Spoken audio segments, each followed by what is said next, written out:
Alaihi Wasallam. Artinya, Bang Cepis dan pendengar hati yang dirahmati Allah Subhanahu Wa Taala, untuk mengenang ya tentang hari lahir Nabi Muhammad SAW yang bertepatan pada tanggal 12 Rabiul Awal, itu pada hari Senin di tahun gajah, maka kita dianjurkan memperbanyak membacakan sholawat kepada Nabi Muhammad Sallallahu Alaihi Wasallam. Mudah-mudahan nanti dengan bacaan sholawat kita itu kepada Rasulullah SAW, insya Allah kelak di hari akhirat Allah kumpulkan kita, suami, istri, anak-anak kita, anak cucu keturunan kita, dengan kita memperbanyak membaca selawat kepada Nabi Muhammad SAW. Insya Allah kelak di hari akhirat Allah kumpulkan kita bersama dengan orang yang kita cintai tersebut. Karena di dalam hadis Rasulullah SAW mengatakan, almar'u ma'aman ahabba anta ma'aman ahbabta. Seseorang akan bersama dengan orang yang dicintainya kelak di hari akhirat. Oleh karena itu, sebagai rasa ungkapan gembira kita kepada Nabi Muhammad SAW adalah dengan membacakan salawat, bukan dengan menyanyikan salawat, bukan dengan menyanyikan. Karena tidak ada disunnahkan begitu. Yang disunnahkan dan dianjurkan oleh Allah dan Rasulnya adalah dengan membacakan salawat kepada Rasulullah SAW. Karena dikatakan bahwa siapa dari umat Nabi Muhammad SAW yang ketika nama nabinya diucapkan, kemudian dia tidak membacakan salawat, atau ketika dia ingat tentang Nabi Muhammad SAW, lalu dia tidak membacakan salawat, maka dikatakan dia adalah orang yang pelit kepada Rasulullah SAW. Tentunya kita tidak mau disebut sebagai orang atau umat yang pelit kepada nabinya. Maka setiap disebut nama Nabi Muhammad SAW, maka bacakanlah salawat dengan membacakan Allahumma sholli ala sayyidina Muhammad wa ala ali sayyidina Muhammad. Mudah-mudahan bacaan salawat kita itu nanti akan menjadi penolong bagi kita, akan menjadi syafaat bagi kita untuk bertemu dengan Nabi Muhammad Sallallahu Alaihi Wasallam. Amin, amin ya rabbal alamin. Barakallahu fikum. Demikian yang bisa saya jelaskan. Mungkin ada penambahan dari Tuan Guru kita. Disilakan Ustaz. Ya, terima kasih Ustaz Baratua dan Mbak Lisa. Assalamualaikum warahmatullahi wabarakatuh. Waalaikumsalam warahmatullahi wabarakatuh. Waalaikumsalam warahmatullahi wabarakatuh. Cara mengucapkan selamat ulang tahun kepada Nabi, bagaimana itu? Tadi Tuan Guru kita sudah menjawab masalah itu, bahwa kita tidak akan mengucapkan salam kepada Rasulullah SAW karena Rasulullah SAW, karena Rasul telah diwafatkan oleh Allah Subhanahu Wa Taala. Ucapan ulang tahun biasanya bersifat budaya, bukan ajaran syariat. Tapi yang dikatakan di sini adalah ucapan atau memperingati Maulid Nabi itu adalah tanda cinta kita kepada Rasulullah SAW. Karena kitalah kekasih Rasulullah SAW itu, saat Rasulullah SAW di akhir hayatnya, beliau menyampaikan kepada para sahabat, inni mustaqun ila ahbabi. Ala inna nahnu min ahbabika ya Rasulullah. Saya rindu kepada kekasihku. Bukankah kami ini kekasihmu ya Rasul? Lalu Rasul menjawab kepada para sahabat, antum ashabi, ahbabil ladzi yu'minuna bi wa lam yarawni. Kekasihku itu orang yang beriman dan cinta kepadaku, berselawat dan bersalam kepadaku, tapi mereka tidak pernah bersalam kepadaku, tapi mereka tidak pernah melihat aku. Inilah kita, wahai sahabat KIS yang dirahmati Allah Subhanahu Wa Taala, di momentum Maulid Nabi ini kita ingatkan kembali bahwa Nabi lahir di bulan 12 Rabiul Awal, tahun gajah, seperti yang disampaikan tadi Tuan Guru kita di kata pembuka, bahwa lahirnya Rasulullah SAW adalah di tahun gajah, dan juga wafatnya Rasulullah SAW di hari Senin itu di hari yang sama. Maka dari itu, sahabat KIS, teruslah kita memperingati Maulid Nabi ini dengan memperbanyak salawat dan salam kepada Rasulullah Sallallahu Alaihi Wasallam. Terima kasih. Baiklah, Ustaz Omni, untuk pertanyaan yang berikutnya dari hamba Allah di Padang Sidingkuan. Nah Ustadz, kapan pertama kali tradisi peringatan Maulid Nabi diselenggarakan dalam sejarah Islam? Ya, Ya. silakan. Terima kasih.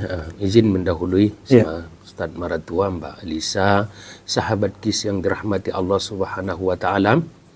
Sejarah awal Maulid Nabi dalam Islam. Di masa Nabi dan para sahabat pada zaman Rasulullah dan para khulafaur rasyidin tidak ada perayaan khusus tentang Maulid Nabi sallallahu alaihi wasallam. Tapi Rasulullah sallallahu alaihi wasallam merayakan dengan dia berpuasa di setiap hari Senin.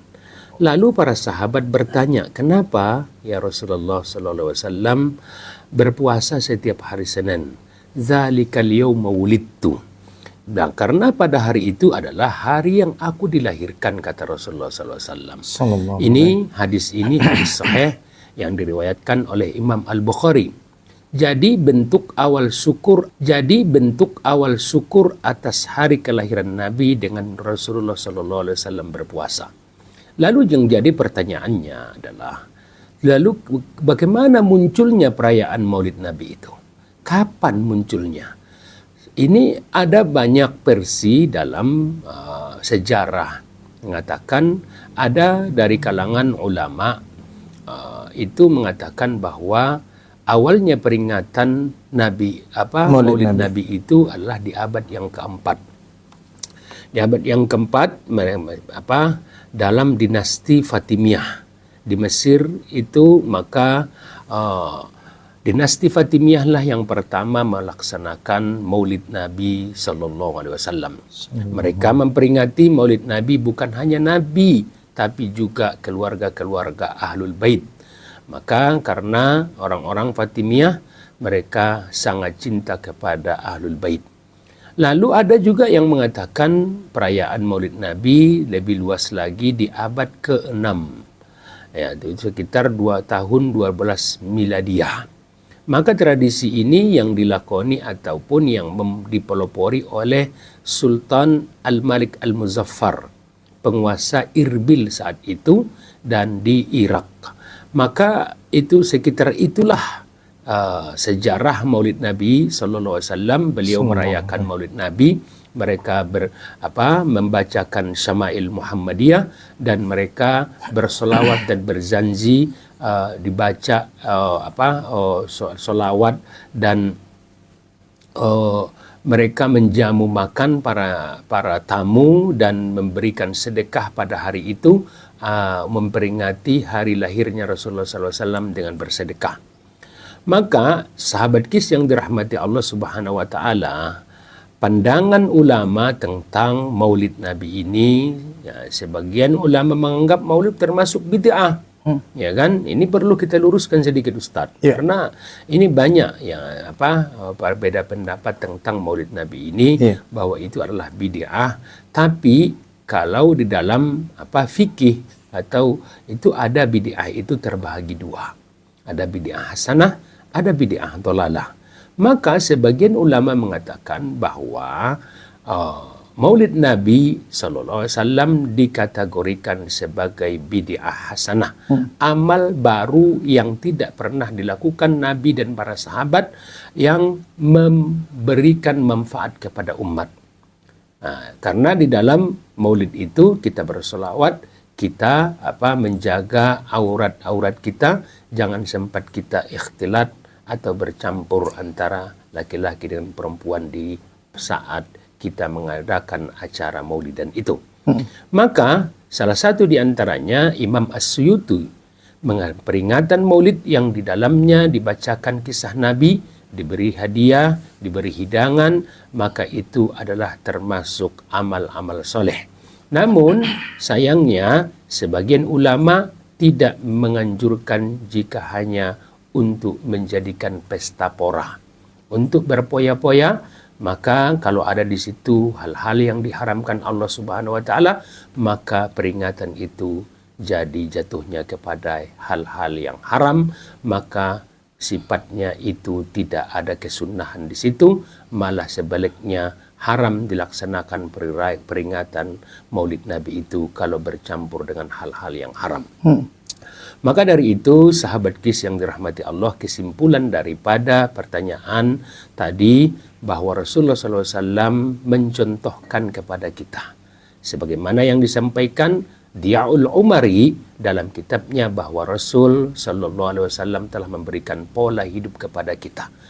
Beliau telah pernah berperan sebagai anak, berperan sebagai pemuda, berperan sebagai ayah, berperan sebagai kakek, dan juga berperan sebagai pemimpin negara.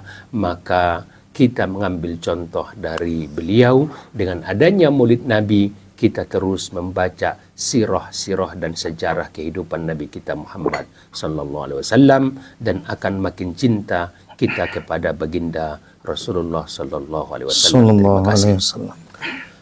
Baiklah Ustaz, mungkin masih ada yang tambahkan Ustaz?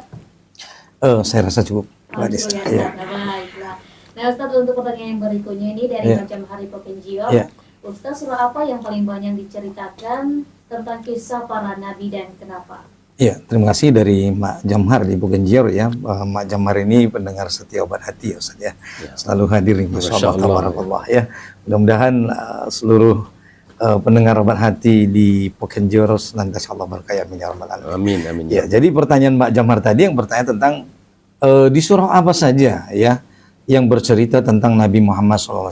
Jadi izin saya duluan saat menjawab, nanti ditambah oleh Tuan Guru kita.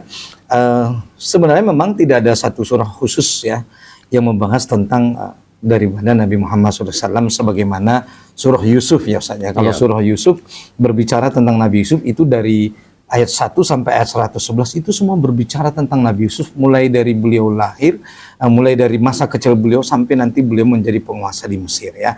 Tetapi kalau bercerita tentang Nabi Muhammad SAW maka itu banyak terdapat di dalam surah ya. Di antaranya disebutkan ada di surah Al-Alaq, di surah ayat 1 sampai 5, yaitu di mana Rasulullah itu menerima wahyu ya Ustaz, yang wahyu pertama Iqra ya. Kemudian ada di surah Al-Fil di mana Rasulullah lahir pada tahun gajah. Di surah Al-Fil bercerita tentang bagaimana datangnya sekelompok bergajah sebelum atau menjelang kelahiran daripada Nabi Muhammad SAW. Kemudian juga ada di surah Yasin ya. Di surah Yasin ayat 9, kemudian juga ada di surah At-Taubah, kemudian juga ada di surah An-Nisa ayat 100 dan berbagai surah lainnya ya, nanti insya Allah akan ditambah oleh Tuan Guru kita. Jadi sebenarnya tidak ada surah satupun yang spesifik yang membahas tentang khusus satu surah tentang Nabi Muhammad SAW, itu nggak ada. Jadi kalau bercerita tentang Nabi Muhammad itu banyak terdapat di dalam surah-surah yang lain. Oleh karena itu pendengar hati dan terkhusus Mak Jamhar ya, kalau mau membaca kisah Nabi Muhammad SAW ini harus rajin baca Qurannya ya, mulai dari surah Al-Fatihah sampai An-Nas nanti ya. Mudah-mudahan nanti dengan Mak Jamhar ya, yang pendengar hati ini rajin tadarus Quran, bukan hanya membaca bahasa Arab saja, tapi juga memahami isinya, kemudian apalagi mengamalkannya, maka insya Allah nanti akan menemukan tentang banyak kisah-kisah daripada Nabi Muhammad SAW. Insya Allah demikian. Barakallahu fikum. Saya kembalikan kepada Mbak Alisa dan Ustaz Argan. Baiklah Ustaz, mungkin silakan dengan tambahan Ustaz. Ya, terima kasih Tuan Guru kami Ustaz Maratua dan Mbak Alisa dan sahabat KIS yang dirahmati Allah Subhanahu wa taala.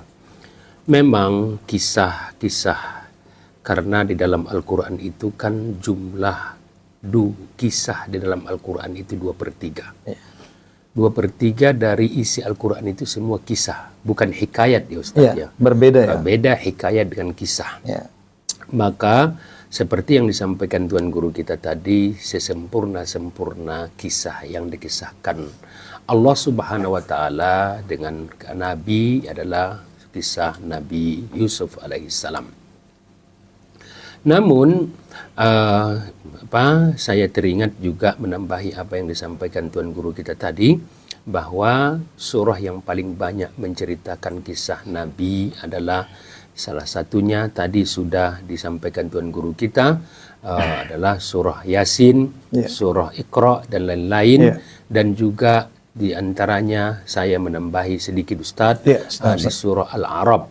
Surah Al-A'raf ayat 7, Nabi termasuk ini Makkiyah Ustaz. Ini Makkiyah karena waktu itu Rasulullah SAW dilanda kegundahan ya. Kegundahan, dan ditempa penolakan orang-orang kafir, dan tauhidnya diajak Rasulullah SAW bertauhid, dan semua orang-orang kafir itu menolak. Namun kalau kita tilaah, nama Nabi siapa yang paling banyak disebut dalam Al-Quran? Paling banyak disebut Nabi di dalam Al-Quran itu adalah Nabi Nuh. Nabi Nuh, lalu siapa lagi? Nabi Hud. Hud, Saleh, Lut, dan Shu'aib, dan Musa. Ini nabi-nabi yang paling banyak disebut Allah Subhanahu wa taala di dalam Al-Qur'an. Namun ini perlu saya sampaikan di momentum Maulid Nabi ini. Bedanya panggilan Allah Subhanahu wa taala kepada para nabi-nabi itu dengan nama gitu loh, Ustaz. Ya Nuh. Ya Nuh itu nama langsung yang dipanggil Nabi. Nabi-nabi lain Musa, dipanggil dengan nama ya Saleh, ya Yahya khuzil kitab, itu dengan nama. Tapi saat bercerita tentang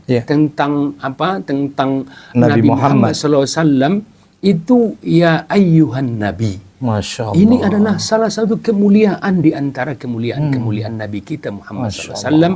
Kalau memang Anda ingin menteladani nabi-nabi yang ada dalam Al-Quran, teladanilah Nabi. Karena Nabi SAW itu adalah orang yang paling dekat dengan Allah Subhanahu wa taala di antara nabi-nabi yang lain.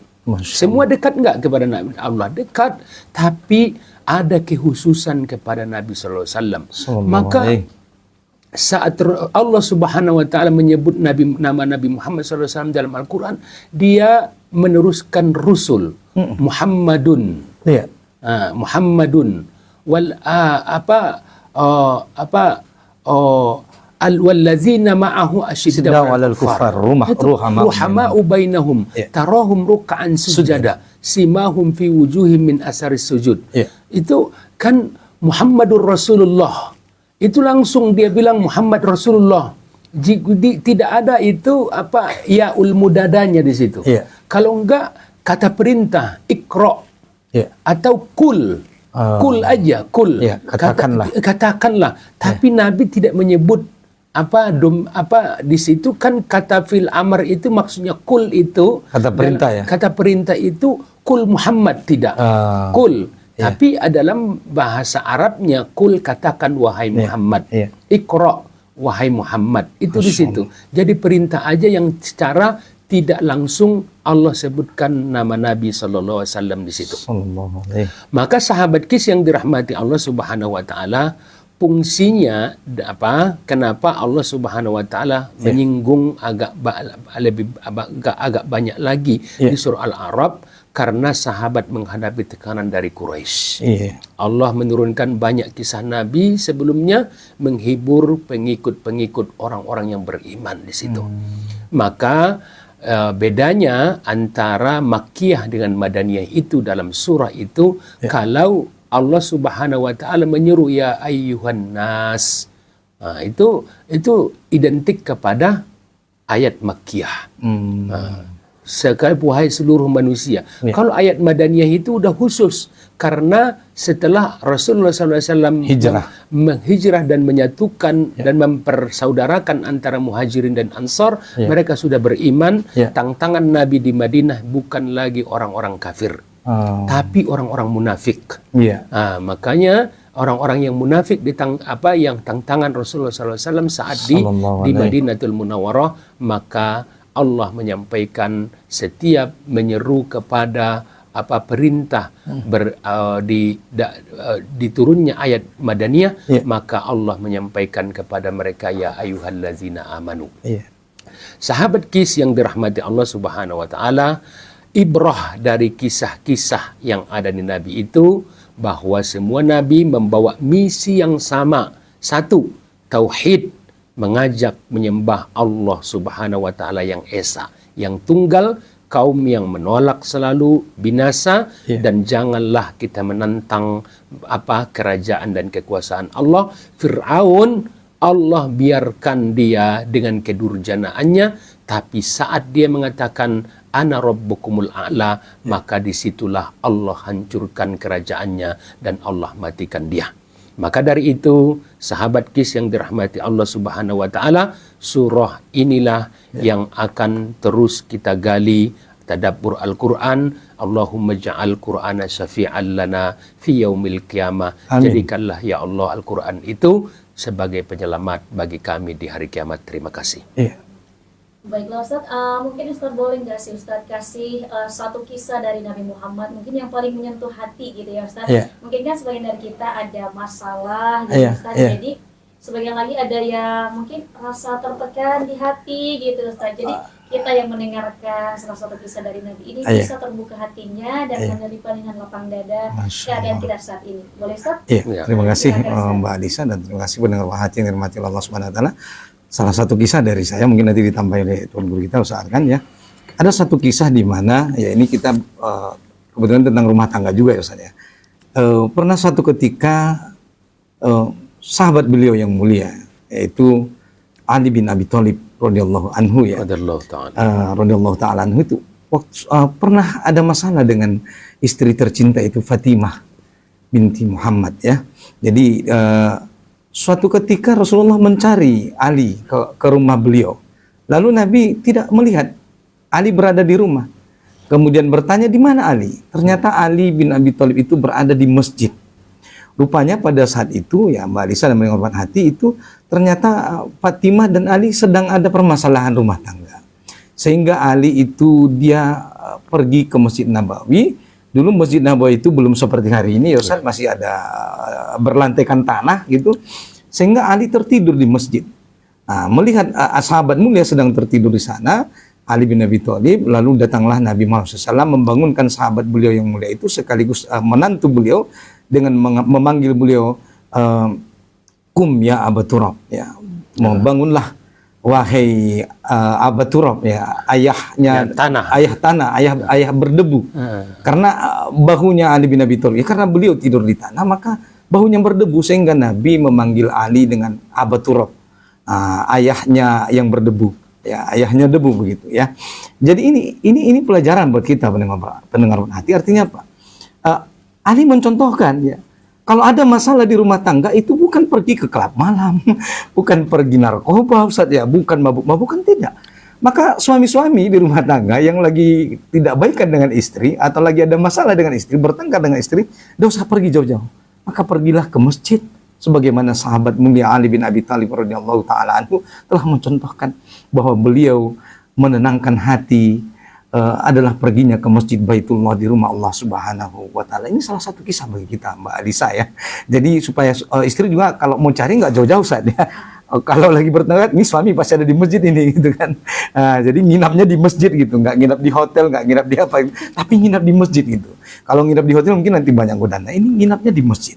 Nah, ini patut kita tiru. Jadi ada pertengkaran, ya kalau misalnya nanti Mbak Alisa sudah menikah dengan suami, bilang, Bang, nanti kalau kita sudah berumah tangga, nanti ada pertengkaran, engkau nggak usah perginya jauh-jauh. Kalau lagi bertengkar, udah kita lagi marahannya di masjid aja tidurnya gitu ya.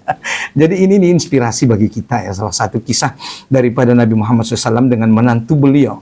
Artinya ini menunjukkan betapa dewasanya Nabi Muhammad SAW dalam menyikapi permasalahan putri beliau dengan menantunya.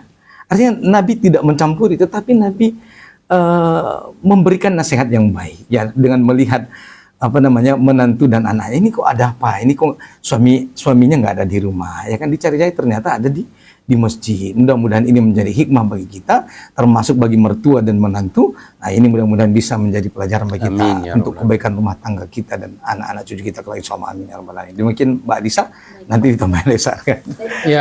Ingin saya, kalau memang kisah yang paling sedih ya, yang selama saya membaca Sirah Nabawiyah, itu saya teringat ke Amul Huzun, tahun duka cita ya. Tahun duka cita.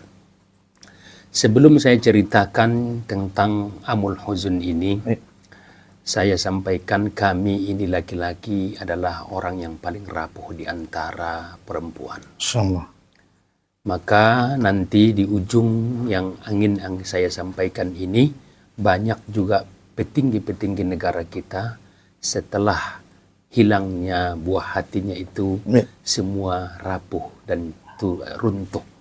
Maka wahai sahabat Kis yang dirahmati Allah Subhanahu wa taala, apabila kita ingin mencari kisah yang paling sedih di antara sirah nabawiyah, saat Rasulullah sallallahu alaihi wasallam ditinggalkan oleh buah hatinya ibunda kita adalah Khadijatul Kubra. Saat itu 3 orang yang paling dia cintai berturut-turut meninggalkan beliau. Beliau ditinggalkan oleh ayah, ditinggalkan oleh kakeknya. Dan setelah ditinggalkan kakeknya, ditinggalkan oleh pamannya. Kakek adalah tulang punggung dakwah ini. Pamannya adalah backingnya Rasulullah Sallallahu Alaihi Wasallam di saat di luar rumah. Karena Rasulullah SAW, pamannya Abu Thalib pernah berpesan kepada Nabi Sallallahu Alaihi Wasallam, wahai Muhammad, anakku yang paling kucintai di antara anak-anakku yang ada. Apabila kamu keluar rumah, maka katakanlah, aku anaknya Abu Thalib. Itulah yang membuat bangga Rasulullah SAW di luar rumah. Dan saat Rasulullah SAW kembali ke rumah, dia menemukan senyum rekahnya seorang kekasih yang pujaan hatinya itu Khadijatul Kubra. Tapi saat itu 3-tiganya ditinggalkan dengan berurutan. Lalu Rasulullah SAW pergi ke hijrah yang pertama ke negeri Taif.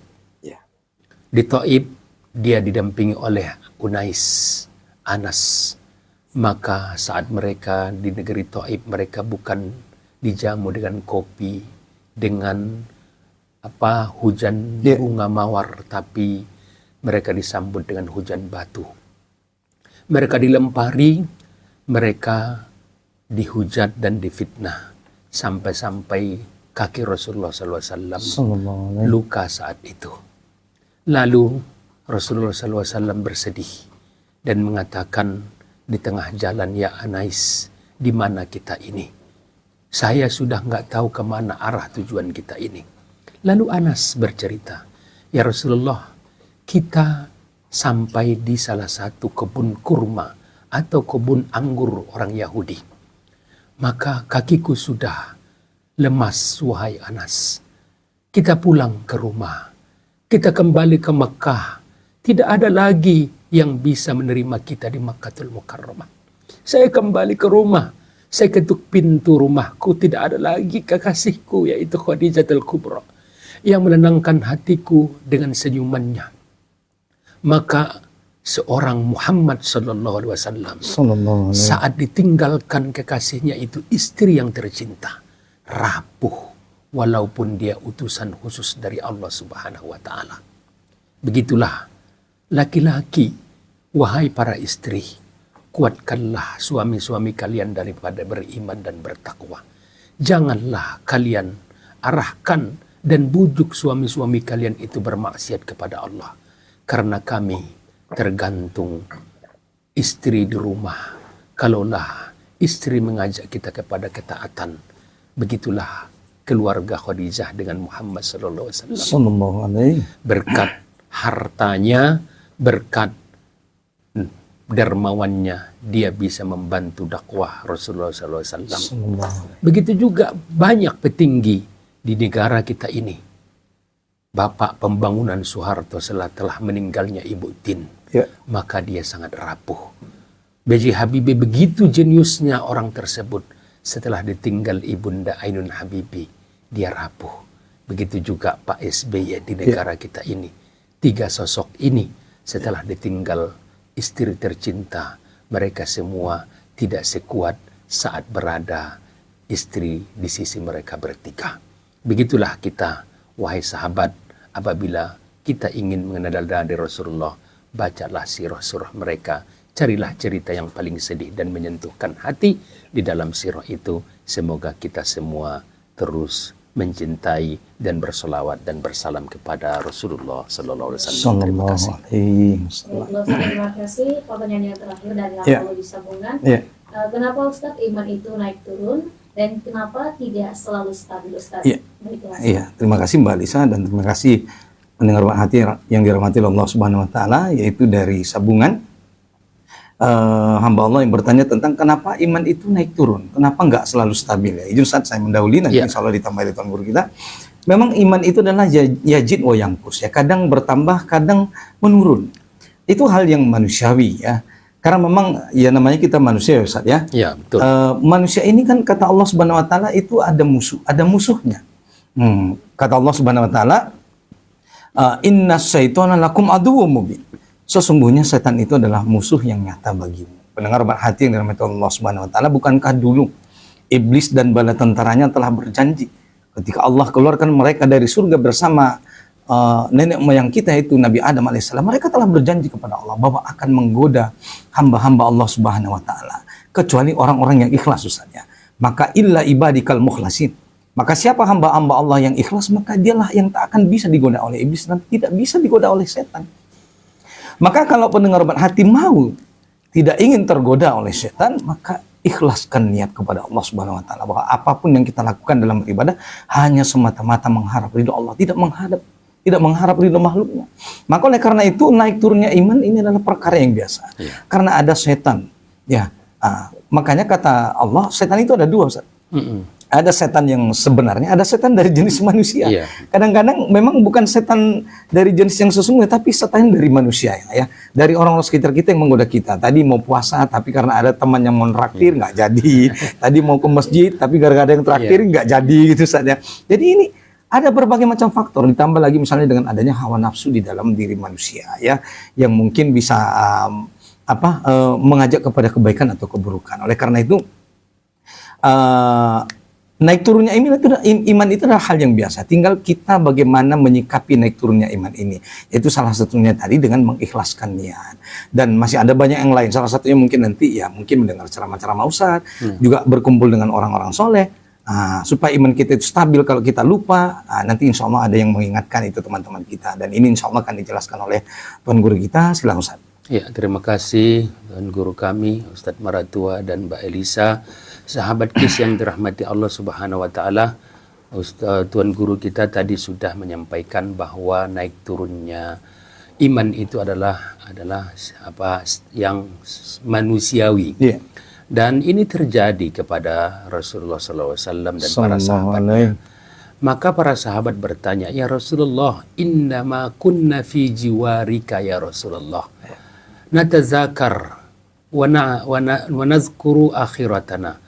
Wahai Rasulullah, saat kami berada di sisimu ya Rasul, kami berzikir, bertasbih dan kami mengingat pada akhirat kami. Walakin indama udna ila zawina wa ila ailatina, apabila saat kami pulang ke keluarga dan menyatu dengan keluarga kami, rasa itu hilang. Kenapa? Maka Rasul menyampaikan itu normal, manusiawi. Kalau sekiranya iman kalian sama kuatnya dengan di sampingku, kalian itu udah melebihi daripada malaikat. Masya Allah. Gitu. Melebihi daripada itu memang maka ini ada kenapa dikatakan di hati kita kolbun. Kenapa kolbun itu dikatakan kolb? Karena kolb itu berbolak-balik. Subhana, maka itu ada ya muqallibal qulub. Ya muqallibal qulub, sabbit qalbi ala dinik wa ala ta'atik. Wahai yang membolak-balik hati manusia, siapa tuh yang membolak-balik hati manusia? Allah Subhanahu wa ta'ala. Sabbit qalbi, maka teguhkan hatiku ala dinik, atas agamamu. Ini adalah maka hikmah dari kenapa iman tidak stabil. Satu, agar manusia itu selalu mujahadah, selalu berikhtiar untuk mendekatkan diri kepada Allah. Dia tidak puas saat itu, Ustaz. Iya, benar. Kalau dia nggak imannya terus stabil, nggak pernah maksiat, nggak pernah lupa dari makanya manusia innal insana khuliqa halu'a. Allah lah yang menyampaikan, idza massahu syarru jazua wa idza massahu khairu manua. Sesungguhnya manusia itu banyak berlaku keluh kesah. Apabila dia dicoba dengan kebaikan, manu'a, Iya. dia sombong. Iya. Apabila dia dicoba dengan keburukan, jazu'a, dia lemah dan seakan-akan dia ditinggalkan Allah. Illal musallin, Iya. kecuali mereka yang salat, yang berzikir. Masya Allah. Maka orang-orang yang salat itu orang-orang yang selalu mengingat Allah Subhanahu wa taala agar dia terus mujahadah, berzikir dan mengingat kepada Allah. Iya. Yang kedua hikmahnya adalah supaya kita tidak sombong tadi itu. Ya. Agar tidak angkuh bahwa kamilah yang merasa, kalau udah kalimat aku yang mengatakan aku itu hanya iblis, Ustaz. Iya, benar. Ana khairum minhu khalaqatani min nar wa khalaqatahu min tin. Aku yang lebih baik daripada Adam, ya Allah. Kau ciptakan dia dari tanah, kau ciptakan aku dari api. Iya. Maka jangan kita sombong atas iman kita. Ketiga, agar kita selalu bertaubat. Iya. Bahwa pintu taubat itu terbuka terus karena Allah Subhanahu wa taala sangat rindu kepada hamba-hamba yang merintih. Ya. Hamba-hamba yang selalu mengadu kesalahannya, mengadukan kesalahannya kepada Tuhannya. Allah itu makanya la tayas ya ibadi La taqnatu. la taqnat min rahmati, Iya. inna khazaini mal'anah, la ta'yas min rahmati. Iya. Law balagha dhunubuka anana sama, sekiranya dosamu sampai ke langit, Iya. maka engkau bertaubat, fastaghfara li faghfartulah. Masya Maka Allah. ini adalah Allah memang membuka pintu-pintu itu kepada kita agar kita selalu bertaubat kepada Allah, Masya Allah. berbuat sadar bahwa kita adalah manusia yang lemah dan kita eling kepada Allah Subhanahu wa taala. Terima kasih. Iya. Nah Ustaz, ini terakhir untuk closing. Iya, iya, Silakan, iya. Ustaz. Ya, terima kasih Mbak Alisa, dan terima kasih kepada pendengar hati yang dirahmati oleh Allah Subhanahu wa taala. Waktu jualah yang membatasi kita dan kita telah sampai di penghujung acara. Izin Ustaz saya mendahului sebagai closing statement sebagaimana tema kita tadi, yaitu bahwasanya mengambil hikmah daripada Maulid Nabi Muhammad SAW. Sallallahu alaihi wasallam. Tadi kita telah banyak menjelaskan dari awal termasuk oleh Tuan Guru kita bersama bahwa momen Maulid Nabi Muhammad SAW ini mari kita jadikan sebagai awal bagi kita untuk lebih baik lagi ke depannya, ya, sebagaimana tadi kita bacakan di awal dalam surah Al-Ahzab ayat 21, laqad kana lakum fi rasulillahi uswatun hasanah liman kana yarjullaha wal yawmil akhir wa dzakarallaha katsira, yang artinya sungguh telah ada contoh terbaik pada diri Nabi Muhammad SAW dalam segala hal. Tadi kita telah membahas panjang lebar, maka bagi keluarga kaum muslimin, baik individu, masyarakat maupun negara, dimanapun berada, yang ingin menjadi yang terbaik, maka tirulah bagaimana Rasulullah menjadi pribadi, bagaimana Rasulullah menjadi suami, bagaimana Rasulullah menjadi pemimpin, bagaimana Rasulullah menjadi kakek, bagaimana Rasulullah bersosialisasi di tengah-tengah masyarakatnya, bagaimana Rasulullah menjadi hakim yang adil bagi masyarakatnya, maka tirulah Rasulullah SAW. Maka siapapun yang meniru Rasulullah dan apapun yang kita tiru dari Rasulullah SAW, insya Allah hasilnya pasti akan luar biasa dan mendapatkan keberkahan dari Allah Subhanahu wa taala. Mudah-mudahan seluruh keluarga muslimin dimanapun mendapatkan keberkahan dari Allah Subhanahu wa taala. Mudah-mudahan seluruh keluarga muslimin dimanapun Menara, semoga jaga diri kalian dan keluarga kalian dari api neraka, dari api neraka. Arkan LCM dan ya sahabat Kis, jangan kemana-mana, nanti pukul 19 kita kembali hadir menemani ruang dengar Anda. Tetaplah berpadu di 106,6 Kis FM, inspirasi Anda.